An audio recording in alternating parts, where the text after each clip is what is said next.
Good morning, everyone. Happy Thursday. It's April 3rd. Lisa, Lydia, Scott with you here today. Post-storm day. Yeah. We have more snow to talk about today. We'll get to that in a minute. Of course, we always like to remind you we're live on Facebook every weekday morning right around this time. It stays on your feed, though, throughout the day. So if you can't watch us live, you can watch it whenever it works best for you or listen to it as a podcast. You can find that at inform.com/podcast. Just look for the Inform Minute. All right, this big snow system is finally wrapped up. Skedaddled. She gone. Maybe a lingering flurry far east, but otherwise we are done accumulating any snow Okay. with this It was system. a long event. It Yeah. was Like, long. just one stop. Day. Moved in late Monday, early Tuesday for some of us. Started snowing in Fargo about 9:30 on Tuesday morning, and then was off and on throughout Tuesday. We did a little melting Tuesday afternoon, and then pretty much snowed all day yesterday.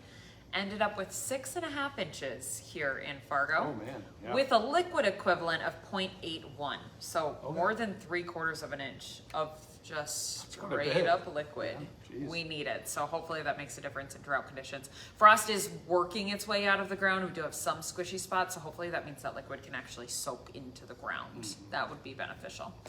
Drought monitor is not released until next Thursday to account for this moisture, so I don't have an updated image on what that looks like, but I expect at least maybe some slight improvement in Okay. spots.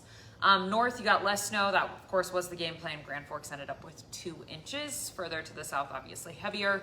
One of the highest reports I could find was Ulen, Minnesota at 11.5 inches. Wow. That's quite a bit of snow. Almost a Holy cow. foot of that wet stuff. Yeah, jeez. Let's see. Forecast today, mostly cloudy, maybe a peak of sunshine here or there. It would be a rare peak. You're going to stay fairly gray today. High temperatures, 30s to near 40, depending on your snowpack. Deeper snow, you'll stay cooler. Less snow, you'll get warmer, closer up into the low 40s. Everybody above freezing today, though, so at least a slow melt. Yeah. Not a quick melt, but I do expect, like sidewalks or driveways to improve a little bit today, depending on your snowpack, obviously. Wind is light out of the northwest at 5 to 15, and again, high temperatures 30s to near 40. Not a bad post-snowstorm day. Tonight, we watch out for areas of fog after doing a little bit of melting. Temperatures back down to the 20s, so wet roads, wet sidewalks could do a little refreezing. We'll watch out for slippery spots tomorrow morning. And then more snow is on the way. This is a quick little pass of snow. It's a clipper, it's moving out of Canada, so it's a drier snow compared to what we just dealt with. But it leaves behind a trace to 2 inches, so enough to okay. kind of recoat those roads, give you snow-covered roads, obviously visibility issues as the snow is coming down. Moves in from the west to the east, really during the daytime hours tomorrow. I'd say morning drive impacted Northern Valley back to Jamestown, kind of that diagonal line. That line shifts to the east, moves into Fargo about the middle of the morning, onto the Minnesota side through the afternoon into the evening drive. So we will have some drive time impacts with new snow. Oh boy. More snow on the way. Yay. All right, so that clears out. We'll watch out for maybe a fog pocket early on Saturday morning, better chance for fog on Sunday morning after a day of melting on Saturday. I see lots of sunshine for your Saturday. High temperatures, nice. Okay. mid-40s. So Sweet. that'll expedite some of that melting. I'd say upper 30s to mid-40s, somewhere in there for your temperature on Saturday. As we go into Sunday, we're a little bit colder. Monday, we're still in the 30s. Tuesday, 40s to near 50. Wednesday, 60s to end the week and into the weekend. Saturday, I have us close to 70 Okay. degrees. Wow. We can look forward to that. Yeah. Big warm up on the way. Yeah, I'll look take forward care to of that. snow. Yeah, the snow doesn't stand a chance at sticking around. It will go away. The downfall of this pattern shift, the warm up, is that I don't have precip chances. So I do have a very dry pattern setting up, which obviously, as temperatures get to 60s to near 70, everybody's going to start getting the planting itch. The growers are out there, so we'll see how things shape up. Hopefully not setting us up for a drought-like pattern. Just as this pattern shift, we have to watch for a dry pattern. But it will be warmer and it will feel nicer, and everybody's going to get spring fever real quick. Yeah. With temperatures close to 70 degrees next weekend.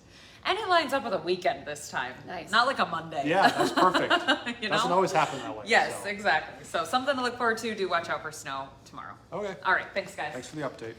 Okay, well, we also have a quick road update for you right now in North Dakota. We still do have a lot of ice and a lot of snow on the roads. Here in the metro, we talked about this when we had Ryan Longnecker live on First News this morning. The roads look pretty good on I-94, I-29 in town, mostly just wet, maybe a little slushy in some areas, especially inside those residential areas. So just no matter what, when you go out, just slow down, take it easy. We talked a little bit just driving in through the slush. Yeah. Sometimes the slush can kind of pull your car a little Yep, bit too. can So feel that, for sure. Definitely. Weather also impacting some schools again today. Not so many cancellations today, but a lot of late starts, e-learning days. Here's a few of them. 2 hours late this morning. Detroit Lakes, Fergus Falls, Wapaton, Hawley, DGF, Barnesville. Those are e-learning or virtual days. So still some of that school impact going on with the weather.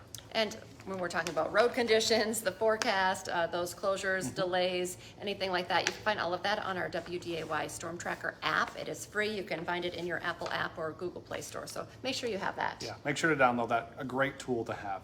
We also have some breaking news for you this morning. A car fire in South Fargo. The car is a total loss after the engine caught on fire. The car was completely engulfed when firefighters got there. It was at an apartment complex on 16th Street South behind Shields. We talked to firefighters on the scene who tell us they got the fire put out pretty quickly, but it pretty much destroyed the whole front end of the car.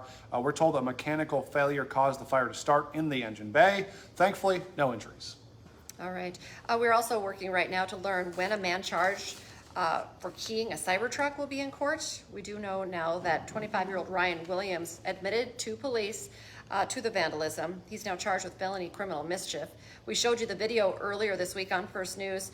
In that video, because there's cameras inside Teslas, you can actually see him walk up to the side of the car and key it. Yep. Today is the home opener for the Minnesota Twins. The Twins are hosting the Houston Astros at 3:10 this afternoon. Going to be a bit chilly, but should still be fun to see them back at Target Field. They should be able to play, no concern with postponement or anything like that as of today. Just spring-like weather.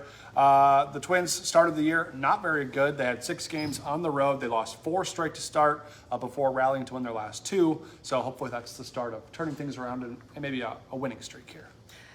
Coming up on Hot Mic with Dom Izzo, I would imagine he's probably going to talk about the Twins Most a likely. little bit today as well. But this is a big story, of course, we've talked about. He turned down a huge NIL offer to come back to Fargo. Dom's going to be talking to Bryce Lance as to why he is staying, why he wanted to run it back with the Bison. Plus, after 400 wins and 5 state titles, Dean Winchensky is stepping down as the head coach in Minot.